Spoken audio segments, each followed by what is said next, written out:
భాగము నీవే నా భాగమును కాపాడుచున్నావు.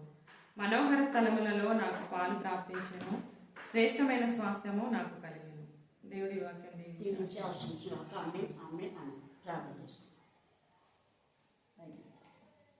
ప్రేమ నమ్మకం గల ప్రియ పరలోక తండ్రి, మీ కృపా ప్రేమ దేశంలో ప్రశస్తమైన మీ సన్నిధానకు వదిలింపబడిన గొర్రెల రక్తానికి నేను స్తుతిస్తున్నాం.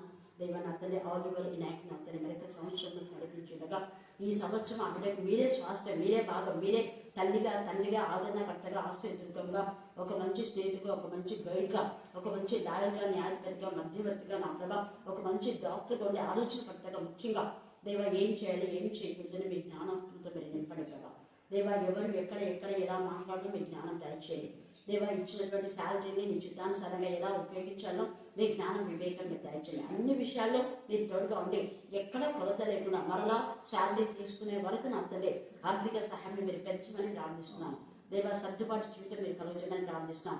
అక్సర్కు మా ప్రభ నా తండ్రి ఆలివర్కి ఏకమంది ఏకబాబు జీవిత కరెంట్ వరకు మీరు దయచేయండి. నేను దానిని మీ జ్ఞానాత్మతో ఇప్పుడు ఆత్మను బట్టి మేము స్థుతిస్తూ ఎల్లప్పుడూ నీలో దేవ ఆనందించే బిడ్డగా సహాయం దయచేయమని నా చేస్తున్నా ప్రార్థిస్తున్నాం తండ్రి.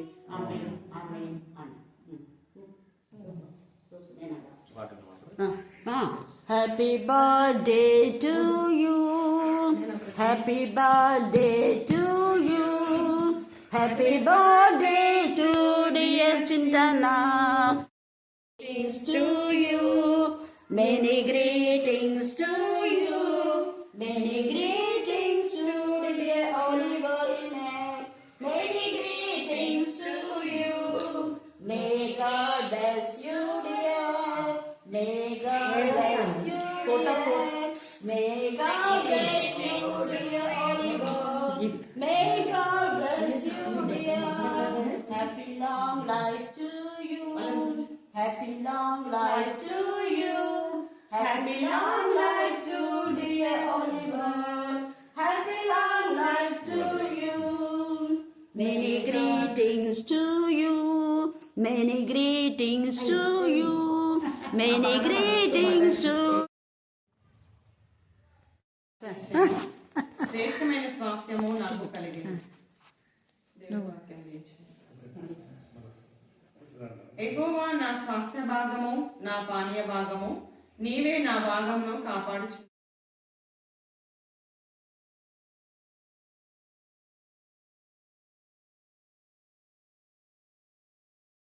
నన్ను జాగ్రత్తగా వెతుకువారు నన్ను కనుగొందురు. సామెతల గ్రంథము 9వ అధ్యాయము 17వ వచనము. సామెతల గ్రంథము 9వ అధ్యాయము 7వ వచనము. అపహాసకులకు బుద్ధి చెప్పువాడు తనకే నింద తెచ్చుకొనును, భక్తిహీనులను గర్దించు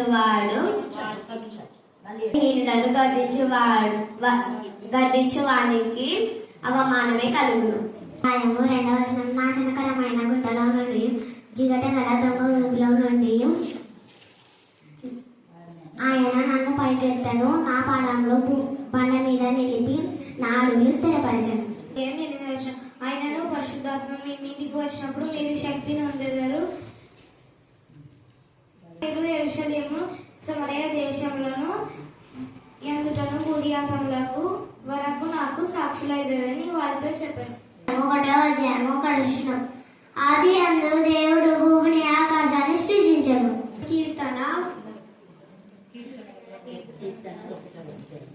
మొదటి కీర్తన 1వ అధ్యాయము 1 నుంచి 6 వచనాలు.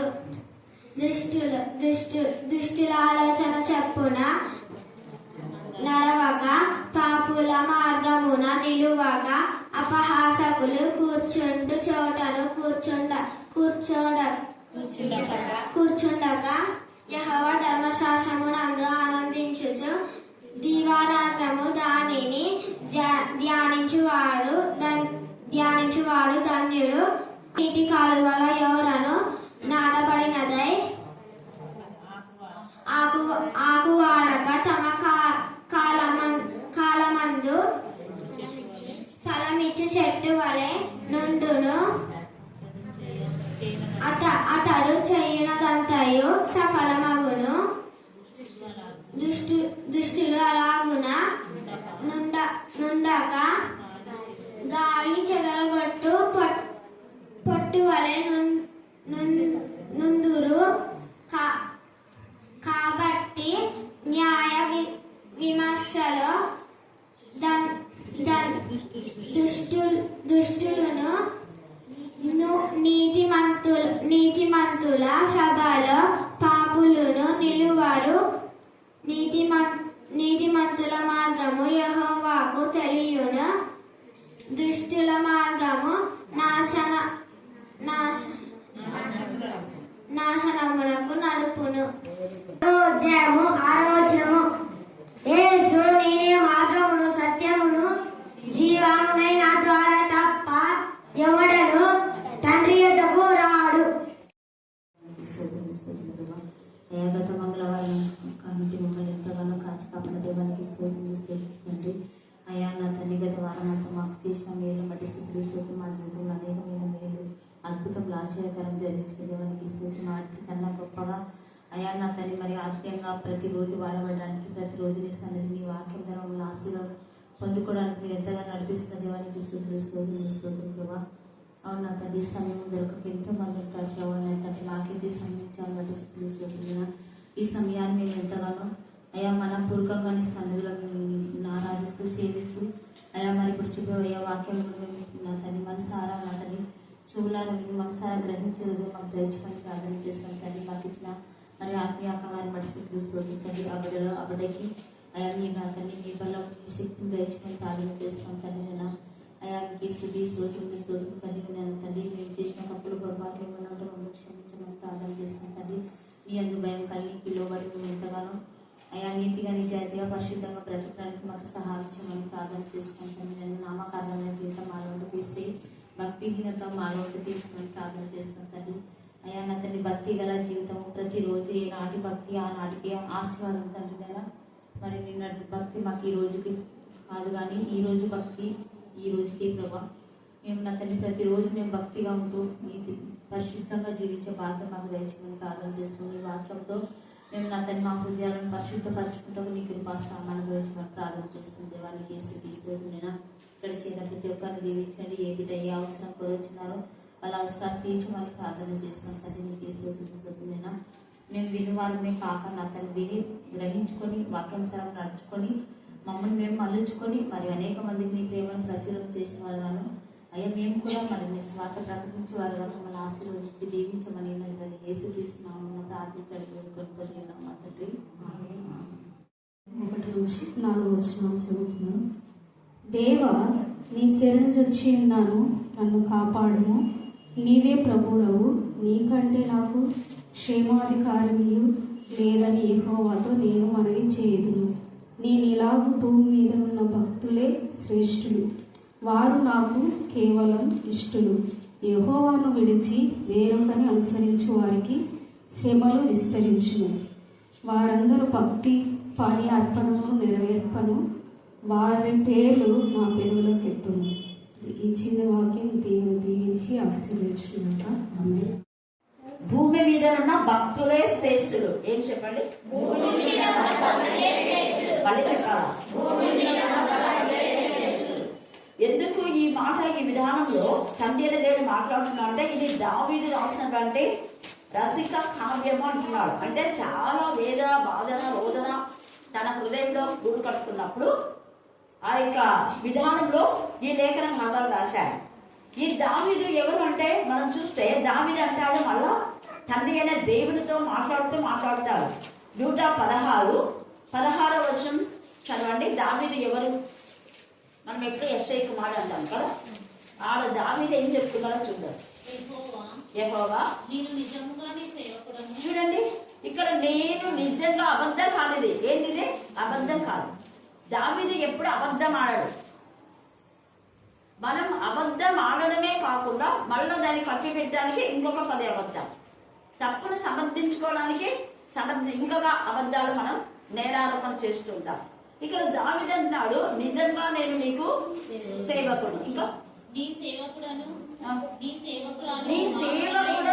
ఇది అండర్లైన్ చేసుకొని బాగా ధ్యానించాడు.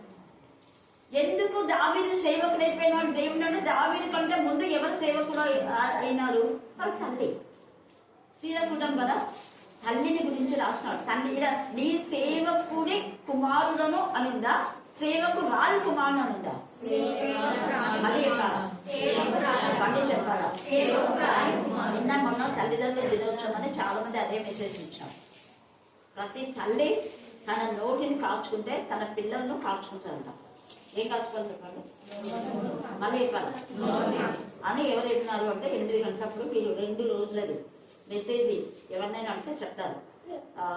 ఆమె ఎవరంటే జాయ్ చరణ్ గారు చెప్పారు. చెప్తూ యోగు భార్య గురించి చెప్పింది. యోగు భార్య ఏమనింది, ఏం మాట్లాడింది? 1వ అధ్యాయంలో గట్టి చెప్పండి, గట్టిగా చెప్పాలా? గట్టిగా మూర్ఖురాలు మాట్లాడినట్టు నువ్వు మాట్లాడుతున్నావని గద్దించాడు యోగు. ఆ మాట యోగు అన్నాక మళ్ళీ ఆమె ఏమని అనింది అక్కడ? ఎందుకంటే తన మూర్ఖంగా మాట్లాడింది కాబట్టి. యథార్థవంతుడైనటువంటి యోగు భార్య దేవుని చేత నీతిమంతుడు అనుకున్నాడు. యోగు ఎంత మంచి సాక్ష్యం పొందుకున్నాడు. మంచి సాక్ష్యం పొందిన యోగు భార్యనే మూర్ఖంగా మాట్లాడితే, ప్రతిదినం దేవుని ఎందుకు భయభక్తి కలిగి ఉన్న ఆ యొక్క యోగు భార్యనే మూర్ఖంగా మాట్లాడితే మిగతా వాళ్ళు ఎంత మూర్ఖంగా ఉంటారు కదా.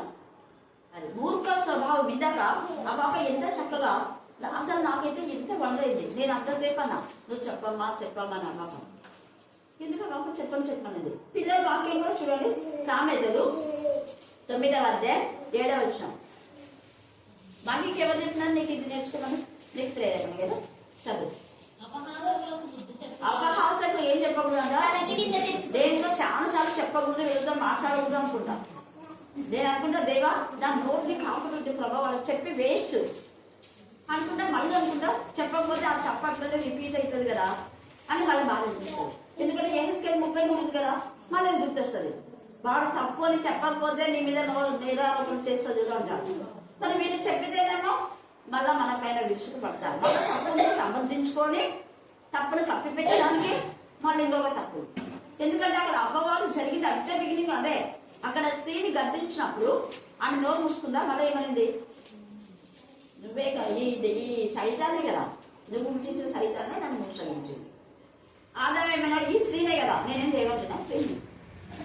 ఏదో పాపం దేవుడు ఒంటరిగా ఉన్నాడు కదా అని చేస్తే దేవుని మీదనే మళ్ళా నేరారోపణ. ఇక్కడ కూడా అపహాసకుడు 9వ అధ్యాయము కండక్ట్ చేయలేదు 7వ వచనం చదవండి.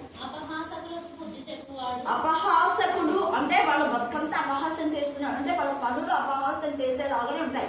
అపహాసకులు అంటే ఒకటి వాళ్ళు అపహాస్యం చేసేవాళ్ళు, వాళ్ళ పనులు అపహాస్యంగా ఉంటాయి. అపహాసకులకు బుద్ధి చెప్పువారు తనకే నింద. బుద్ధి లేని అదే అంటుంటారు కదా, బురద మీద ఎందుకు అక్కడ రాలేస్తా ఉంటారు నాతో అంటారు. బురద మీద రాలేస్తే ఏమవుతుంది? తర్వాత భక్తిహీనులకు గద్దించడానికి ఏమవుతుందా? ఎవరు భక్తిహీనులు అంటే ఇక్కడ నేను భక్తులే శ్రేష్ఠుడు అన్నా. ఎవరు భక్తులు అంటే సేవకురాలు యొక్క కుమారుడు. మరి నువ్వు నిజంగా సేవకురాలు అయితే నీ పిల్లలు దేవుని ఎందుకు భయభక్తి కలిగి ఉంటారు. లేదంటే వాళ్ళు భక్తిహీనులే. భక్తిహీనులకు మనం ఏమైనా చెప్తే మనకేమవుతుంది? అపహాసకులను గద్దించు వాడికే మరి బాధ అవుతుంది. మళ్ళీ వాళ్ళకి ఏమైనా చెప్పినా కూడా ఎంత తేటగా ఉంది. ఇది అందరు కంటెక్ట్ చేయండి. 9-7 యోగు కూడా 1వ అధ్యాయంలో. తర్వాత ఎంత చక్కగా పరిశుద్ధాత్మదేవుడు ఇక్కడ కూడా ఈ రోజు భూమి మీద ఉన్న భక్తులే శ్రేష్ఠుడైన ఆ భక్తుల్లో ఈ దావీదు భక్తుడైన దావీదు 116:16లో నీ సేవకుడనైనా నేను నిజంగా నీ సేవకుడు అన్నాడు. ఒకటి మళ్ళీ ఏమన్నాడు? నీ సేవకురాలి కుమారుడు కాబట్టి నేను సేవకుడుగా అయినాను తప్ప నాకు నేనుగా సేవకుడుగా కాలేదు. ఆమె నీ సేవకురాలు, నా తల్లి నీ సేవకురాలు. నా తల్లి నీ ఎందుకు భయభక్తి కలిగి ఉంది. ఎన్ని నిందలు ఎన్ని అవమానాలు పొందినా ఆమె నోరు మూసుకొని ఉండింది.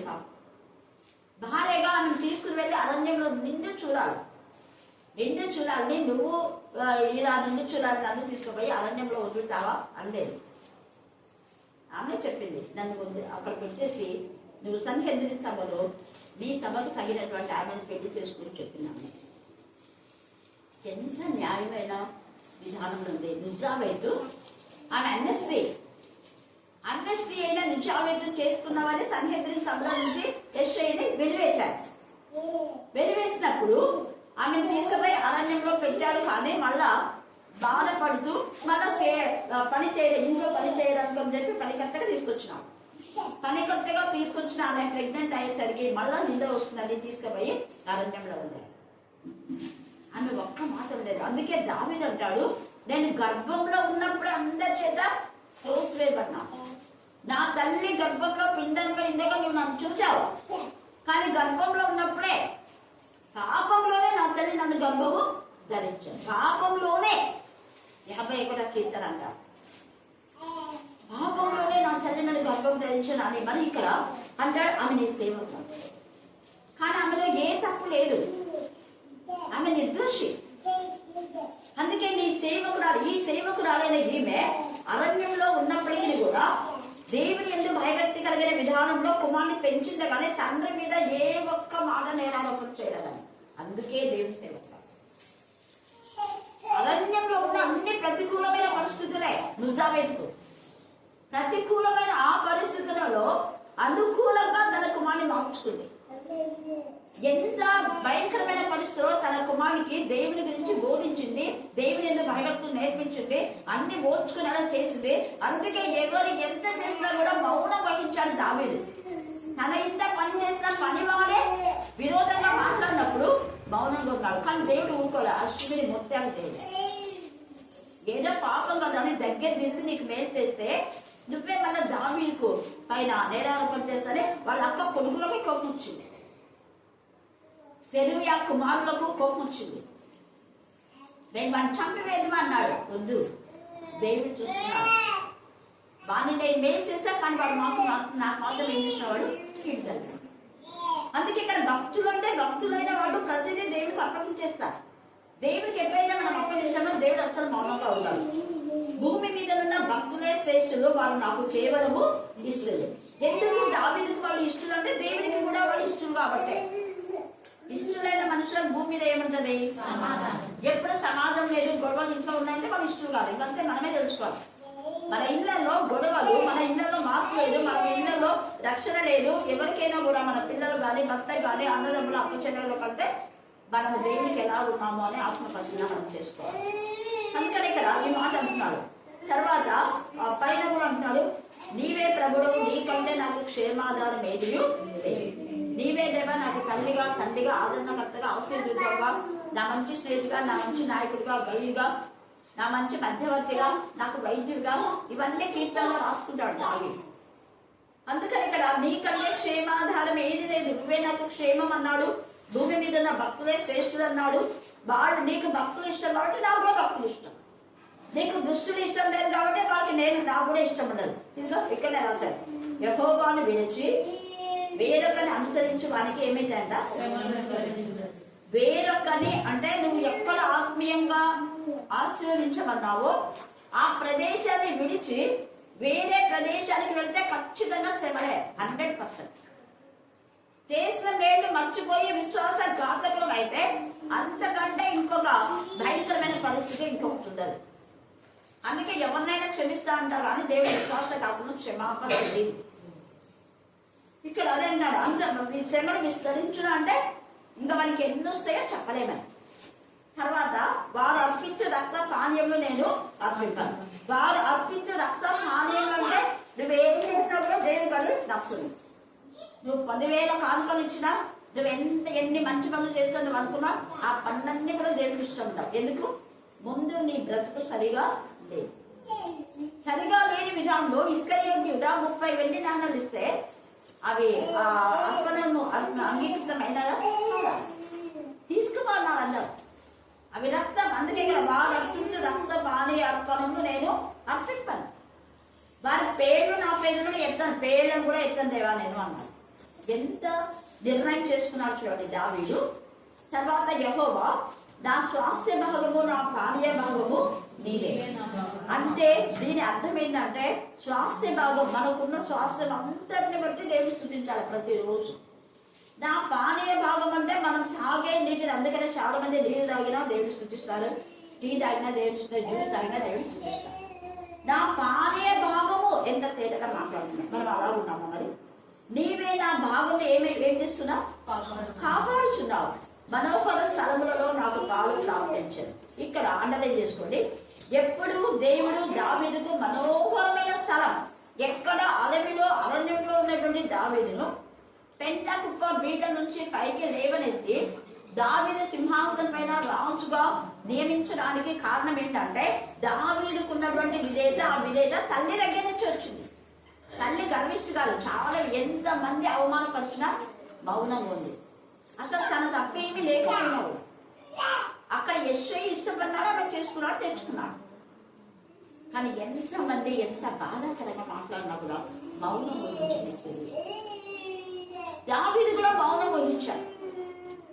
తన కుమారుడే తన చంపాలనుకుంటే కూడా అరే ఎందుకు చంపుతున్నాడు కానీ ఒక్క మాటల్లో కుమారుడు నుంచి ఏం చేసినాడు? పరిగెత్తినాడు. కుమారుడు హంతకుడు కాకూడదనే మనం చూస్తే చిత్రంలో 1 శామ్యూయల్ 30వ అధ్యాయంలో బిగ్గరగా ఏడ్చుటకు శక్తి లేనంతగా బిగ్గరగా ఏడ్చాడన్న దావీదు. చెప్పులు కూడా లేకుండా తలపైన చేతులు పెట్టుకొని ఏడుస్తూ పోతాడు. కానీ దేవుడు అద్భుత రీతిగా దావీదు ఏం పోగొట్టుకున్నా దానికంతా 200 ఆశీర్వాదం ఇచ్చాడు. హల్లెలూయా, హల్లెలూయా, హల్లెలూయా, హల్లెలూయా, హల్లెలూయా. చేసిన మేళ్ళు మర్చిపోయి వాళ్ళు విశ్వాసఘాతకులు అయినప్పుడు దేవుడు విశ్వాసఘాతకుల ఆ ముక్కు పిండి వాళ్ళ యొక్క ముక్కు గాలం వేసి 7 మార్గం కూడా వాళ్ళు నడిపించి వాళ్ళ ప్రాపర్టీ కూడా దావీదుకి ఇచ్చేశారు. ఎంత గొప్ప దేవుడు! దావీదు ప్రతిదీ దేవుని దగ్గర విచారణ చేస్తారు. దేవా నేను వెళ్ళాలా వద్దా? వెళ్ళు అన్నాడు.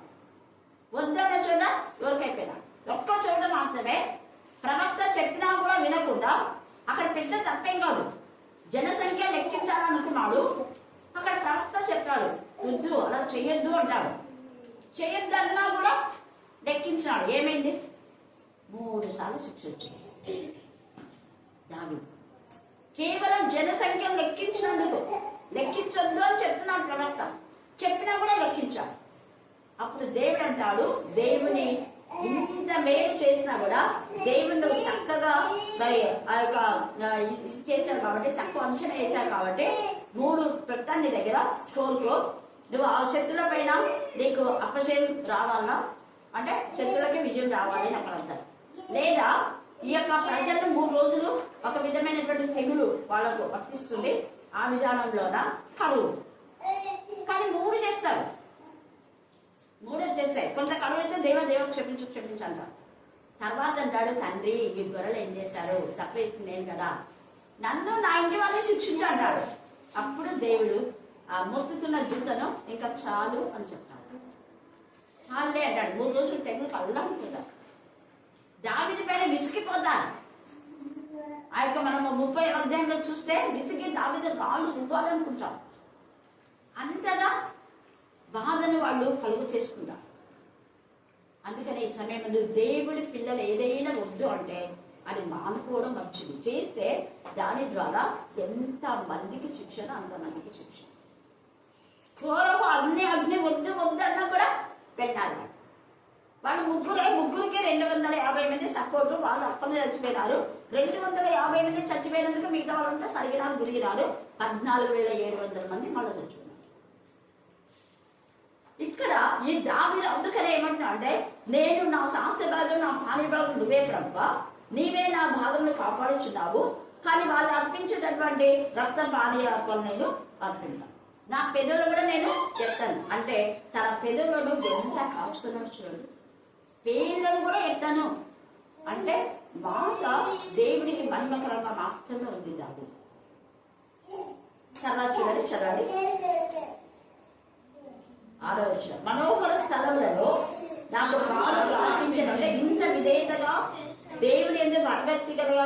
ఆ యొక్క మరి నుజావేతు కుమారుడు కాబట్టి, నుజావేతు దేవుని సేవకురాలు కాబట్టి, నీ సేవకురాలి కుమారుడు, నేను కూడా నిజంగా నీ సేవకుడను.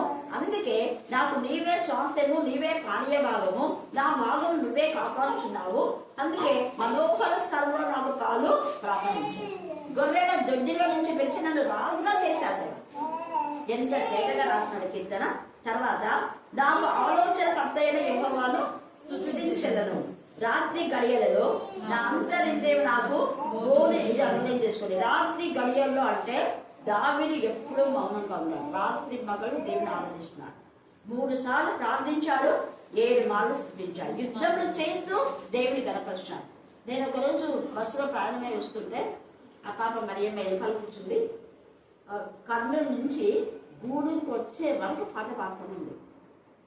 అంటే ఆ పాప ఇప్పుడు నేను ఇట్లా ఉన్నా నా మెడ దగ్గరనే ఉందన్నమాట. ఇట్లా ఆడుకుంటారు కదా బస్సు, పాట పాడుతూనే ఉంది. తర్వాత నేను ఆ పాప పాట పాడేది నాకు ఎవరో కూడా తెలియదు. ఊరికే క్యాలరీలు అడిగింది, మేడం ప్రార్థన చేయండి విరామం రోజురా అని చెప్పి పాట పాడమంటే అది ఏ పాట ఏమైనా చేయగలరు కంటిన్యూగా. నేను అట్లా కొంతమంది చెప్తారు అసలు పాడదు, పనులు చేసుకుంటే పాడదంటే పాడదు. దేవుని మహిమపరచని కనిపించారు, అందరిలో పాడాలి. అదే దేవునికి నచ్చదు. ఎంతసేపు పాడింది ఆ పాప పాట. అసలు అది నాకు నిజంగా వేరే వాళ్ళు చాలా మంది ఉన్నారు, నాకు ఇంకా దగ్గర ఉంది కాబట్టి బాగా వినపడతానే ఉంది.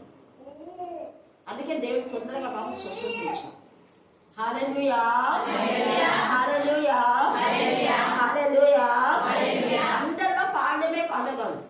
24 గంటలు. ఇక్కడ చూడండి, రాత్రి గడియల్లో మనకి ఎప్పుడైనా నిద్ర రాకపోతే పాట పాడండి, ప్రార్థన చేయండి, వాక్యం చదువుకోండి.